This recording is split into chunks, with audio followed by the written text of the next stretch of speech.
ازيكم يا ورداتي؟ عاملين ايه؟ يا رب تكونوا بخير. اللهم صل وسلم وبارك على افضل الخلق سيدنا محمد عليه افضل الصلاة والسلام. فيديو جديد وروتين جديد. ويلا لو اول مرة تشوفيني ما تنسيش تشتركي في القناة، ولو انتي مشتركة عندي بالفعل ما تنسيش اللايك على الفيديو دوت. فيديو النهاردة جميل جدا جدا. كنت محتاجة كده حبة خضار كده للتلاجة فجبتهم وهحطهم ان شاء الله في المنظمات دي، وهقولك ازاي تعرفي تحافظي على الخضار اطول فترة ممكنة عندك في التلاجة. بصوا انا بجيب المنظمات دي بحط فيها الورق بتاع السندوتشات اللي انتوا بتشوفوهم عندي، اللي انا بصفي عليه البطاطس والبتنجان وكده. بس بصراحة انا رحت اجيب لقيت الراجل قال لي ما ينفعش تاخدي غير نص كيلو، والنص كيلو ب20 جنيه. فانا قلت لا مش هجيب، فرحت عند حد تاني فلقيته قافل، فقلت خلاص بقى انا هقعد الف، لا خلاص انا هتصرف. رحت جبت ايه، جبت المناديل البكر. بص انا ما رضيتش اجيب المناديل اللي هي البكر الكبير اللي هو بيتصفى عليها البطاطس لاني مش بستخدمها ومش بحبها. فجبت المناديل البكر الصغيره. تمام. وفي ايه، وحطيت كده في كل منظم من دول جزء يعني كده. تمام. وحطيت جزء تاني جنبه زي ما انتوا شايفين كده في الفيديو. ورحت ايه، حطيت في واحده الخيار وواحده البتنجان العروس والبتنجان الرومي. واحط بقى ايه طماطم بقى، واحط بقى الحاجه بتاعتي. المناديل دي فايدتها ايه؟ المناديل دي بتسحب الرطوبه او اي ميه بتكون بينزل من الخضار. تمام. لان الخضار لما بيكون في التلاجة بتلاقوه كده بيبقى مندي من الرطوبة بتاعة التلاجة. فالرطوبة بتاعة التلاجة المية دي بتخليه ايه، يدبل بسرعة، بتخليه يطرى كده وكأنه مغسول وما تنشفش. تمام. فهي دي اللي بتعمل ايه الرطوبة وتخلي الحاجة تبوظ بسرعة، فالمناديل دي بتسحب الرطوبة. انت لو عندك الحاجة هتقعد عندك فترة طويلة في التلاجة، خلاص كل 4 5 ايام كده هتغيري المناديل وتحطي مناديل جديدة، عشان خلاص بتكون ايه، اتبلت مية خلاص وسحبت الرطوبة كلها. ممكن مثلا لو مش عايزة تجيبي مناديل، اي قماشة عندك، اي فلينات قديمة، اي حاجة قطن، المهم تكون حاجة قطن او حاجة يعني ايه تمتص المية. الخضار انا ما بغسلوش لان بيبقى الخضار عليه طبقه كده اهو، بتلاقوها بيضه كده اهو، ممكن تحسوها بايديكم ما تشوفوهاش بعينيكم.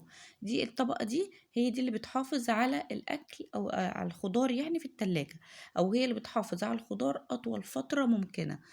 كمان عشان لو الخضار قاعد عند البياعين وكده، فهو ده اللي بيحافظ على الخضار عندهم. بصوا انا غسلت الجوافه.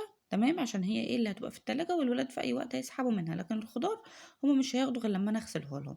فالجوافة انا بغسلها وبوريكي، كنت بوريكي انا اللي بعد ما بغسلها بعمل فيها ايه. بنشفها واحدة واحدة بالمناديل، بس طلعت الكاميرا ما بتصورش فوريتك كده في 2. تمام. انا ايه، بعد ما غسلتهم نشفتهم جوافية جوافية بالمناديل خالص، مخليتش فيهم اي نقطة مية، وحطيتهم كده ايه في التلاجة. والخضار ما غسلتوش. وبعد كده دخلت قلت ايه، اعمل بقى الغدا بتاع النهارده. كنت هعمل عدس، وانا من عشاق العدس انا وجوزي وولادي. يوم العدس ده عندنا بيبقى يوم عيد. فحطيت العدس كده غسلته كويس، وبعد كده حطيته في حله وفيها ميه، وحطيت عليها طماطميتين. في اوقات بحط عليه جزر، لكن اكتر من كده ما بحطش عليه اي حاجه، ولا بحط بطاطس ولا بصل خالص، لاني جربت قبل كده وحطيت بطاطس وبصل وجزر ومش عارفه ايه. حسيت انه ايه، طعمه غير، مبقاش هو ده طعم العدس اللي انا بحبه او اللي متعوده عليه. وكان عندي جزر، بس انا قلت ايه، انا هعمله بطماطم بس. قلت يعني ايه، لان كنت على طول يعني على الاول كنت بعمله بجزر، فقلت خلاص اعمله بطماطم بس. وكانت وخدت كده كام بتنجانية من اللي انا جايباهم، وغسلتهم كويس جدا وقشرتهم بس من فوق كده، ما بقطعهمش بسكينة، انا بقشرهم تقشير بس كده، وحطيت عليهم حبة ميه وحبة ملح، الابيض ده ملح. وايه، وهسيبهم كده يتسلقوا.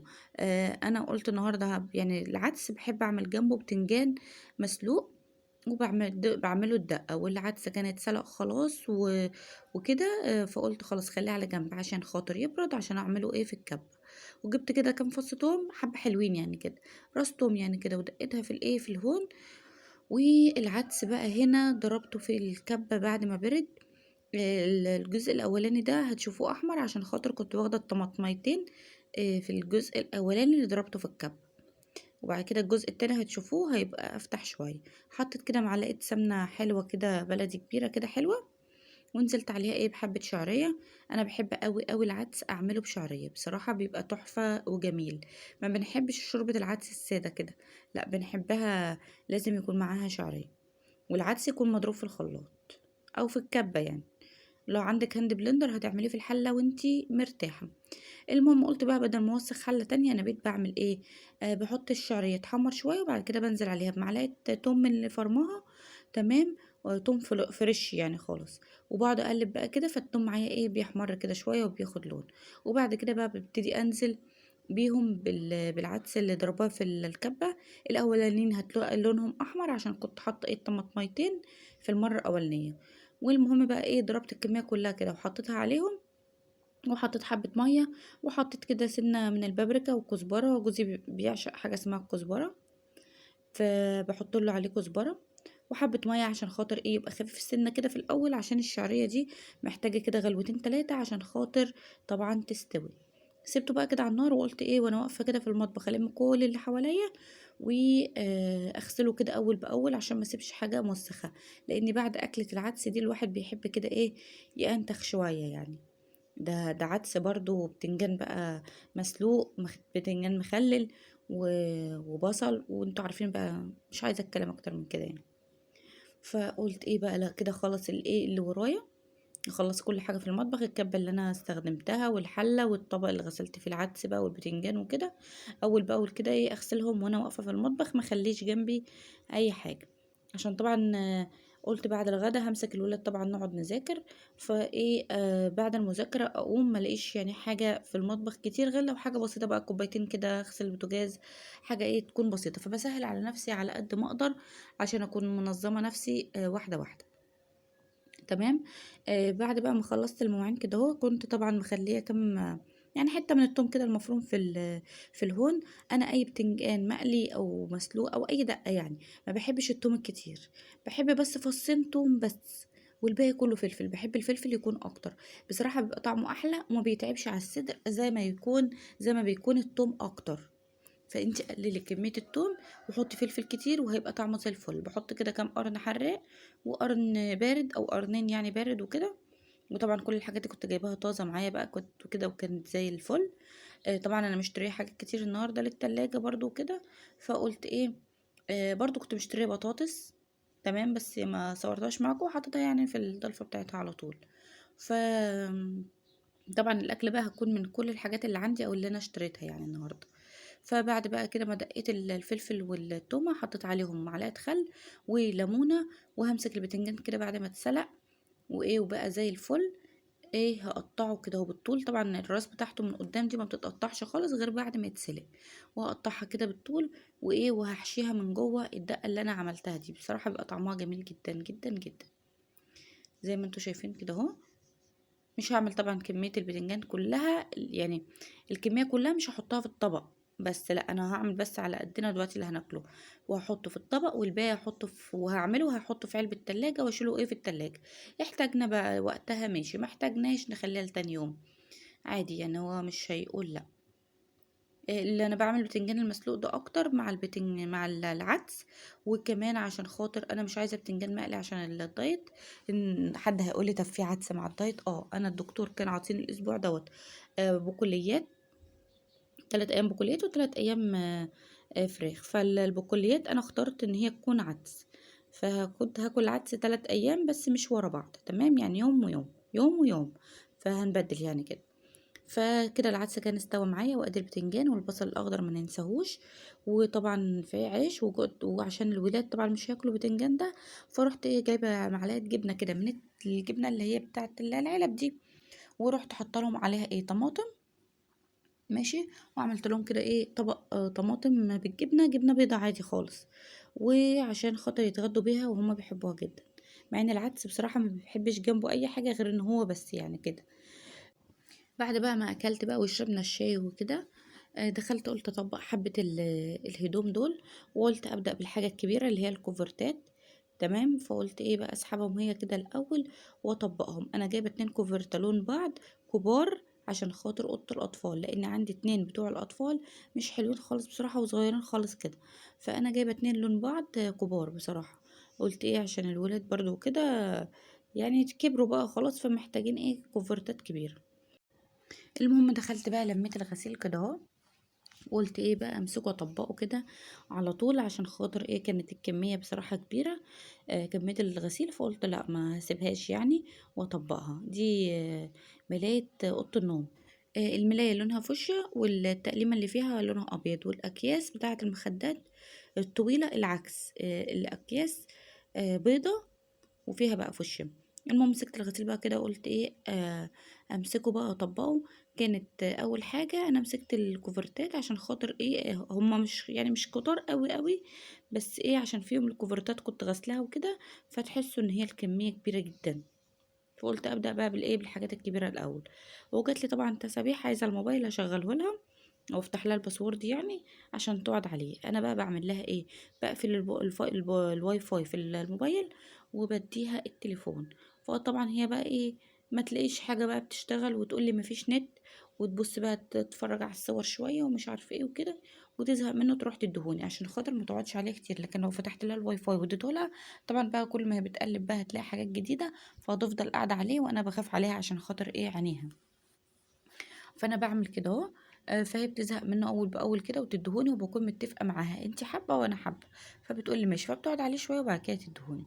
المهم بقى كده بعد ما طبقت الغسيل لميته كده كله، ورحت حطيت لكل واحد ايه في دولابه. وانا بطبق بحط كل كوم كده على بعضه، ايه بتوع كل واحد لوحده يعني، عشان اخدهم كده اكون عارفه انا رايحه بيهم على طول على فين. كده كنت خلصت بقى ايه الهدوم كلها وحطيتها في الدولاب. مسكت بقى الكوفرتات دي اللي فوق دي هحطها في اوضه النوم، والصغيرين اللي تحت دول هحطهم في اوضه الاطفال. بصوا انا من يومين كده الستاره دي كانت تسريح بتلعب حوالين الستاره، فالماسوره وقعت بيها الستاره، الحمد لله ما وقعتش عليها يعني، وقعت ايه جنبها. قلت خلاص الحمد لله. فجه جوزي علقها قلت له لا خليها انا هاخدها اغسلها. فانا خدتها كده غسلتها بسرعه، هي خفيفه يعني، قلت عشان ما تتبهدلش وعشان كمان كان فيها تراب. وهطبقها واشيلها في الدولاب مش هعلقها، بس انا كنت خلاص غسلتها يعني. قلت ايه عشان خاطر كده كده هنضف انا الاسبوع ده ان شاء الله الريسبشن، وهغسل الستاير ان شاء الله عشان دخلت الشتاء بقى خلاص، والفترة الجاية دي طبعا عايزة ما اعملش حاجات كتير قوي في البيت، لان يعني ايه هنبتدي بقى ندخل في الجد بقى في الدراسة. طبعا لو في حاجة واقعة من العيلة هنبتدي نذاكرها عشان خاطر الامتحانات ان شاء الله. يعني انا ببقى عايزه اخلص كل حاجه في شهر 11 قبل ما يدخل عليا شهر 12. شهر 12 بتبقى اغلبيته مراجعات او بيخلصوا يعني فتره المناهج يعني بتاعتهم، وبعد كده يدخلوا على المراجعات. تمام. فقلت ايه بقى اخلص كل حاجه ورايا في شهر 11 ان شاء الله. فانتي بقى كده تشوفي اللي وراكي وتشوفي وقتك وتظبطي نفسك عشان خاطر الفتره الجايه طبعا هيبقى فيه مراجعه وامتحانات، وربنا ينجح ولادنا كلهم يا رب ويساعدنا عليهم. المهم كده نفضت الانتريه ونفضت الكراسي، وكنت لاقيه الشلت مش مظبوطه، فقفلت الكاميرا طبعا وظبطتها. وبعد كده وريتكم الشكل النهائي. برضو نفس الحكايه الكنبه دي هنفضها واظبط برضو الشلته بتاعتها، وبعد كده هرجع الايه الكوشن بتاعها تاني. انا بظبط الشلت الكبيره بس يعني ايه بحذف الجزء ده يعني. تمام. وبعد كده بقى مسكت الايه الترابيزه كده اهو، وايه ومسحتها زي ما انتوا شايفين. طبعا دي كانت تاني تنظيفة على مدار اليوم، يعني دي والله ما كانتش اول تنظيفة اصلا، بس بصراحة ما مسحتش الترابيزة الصبح، بس طبعا روقت كده ايه الشقة وخليتها زي الفل. وبعد كده طبعا باجي على بالليل كده بعد الغداء او بعد مذاكرة الولاد قبل ما انام، المهم اعمل التنظيفة دي تاني، واشوف لي اي حاجة كده ايه اعملها تاني بالليل عشان يسهل عليا الصبح. برضو الركنة برضو كانت نظيفة، بس ايه الولاد عشان قعدوا عليها وقاموا وكده، الخداديات دي اللي عليها اتبهدلت، فظبطتها كده ونفضتها وظبطتها، بس مصورتش الجزء ده معاكم. وايه وكده الشقة رقت وبقت زي الفل. طبعا الارض نضيفة وكل حاجة. الريسبشن بس كان عايز كنسته، وخليت كده ايه الشقه زي الفل. طبعا الستاير انا ولا مقفلاها قوي ولا مفتحاها قوي، لان الجو اللي احنا فيه دوت حرانين حرانين لا بردانين بردانين، شويه حرانين وشويه بردانين، فمخليه كده ايه الستاير يعني مش مظبوطه، شويه شدها وشويه خليها. ودي الكوفيه بصراحه بتاعت جوزي، فانا عجبتني قلت شكل الركنه فخدتها حطيتها كده على الايه على البف دوت.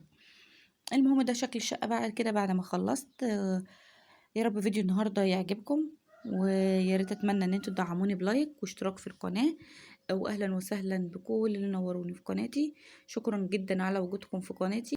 بعد ما خلّصت بقى كده قُلت أطفّي بقى النور كلّه وأخلّي النور الهادي بس اللي في العواميد دوّة، ومنوّرة كمان أوضة الأطفال لإن الولاد قاعدين فيها، وأنا كده خلّصت بقى كل اللي ورايا، هادخل بقى إيه، على الأوضة بتاعة الولاد عشان نكمّل المسيرة في المذاكرة، وبكده خلّصت معاكم فيديو النهارده، السلام عليكم ورحمة الله وبركاته.